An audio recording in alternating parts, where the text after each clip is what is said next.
Guys, ঈদের ছুটিতে গ্রামে আসছি। আর গ্রামে এসে যদি আম না পারি তাহলে তো গ্রামে আম খাওয়ার মজাটা হবে না।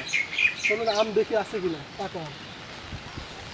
আল্লাহ, এই বৃষ্টি মাথায় একটা আম মনে হয় পাইছি।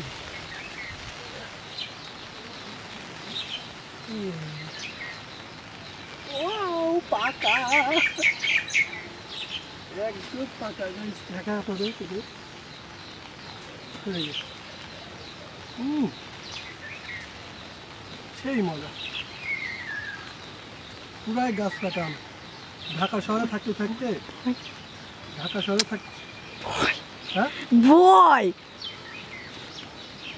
বসে ক তোর মুখ একদম গোলা হয়ে গেছে, বসেছিলি কি ক্লিয়ার চক চক করছে। সেই মজা। নাও ঢাকা শহরে আসলে ওই যে ফরমালিন দিয়ে আম খাইতে খাইতে আমের স্বাদটাই ভুলে গেছি। এই যে গ্রামে এসে ন্যাচারাল যে গাছ পাকা আমটা খাচ্ছি, মনে হচ্ছে আম না, এটা অমৃত।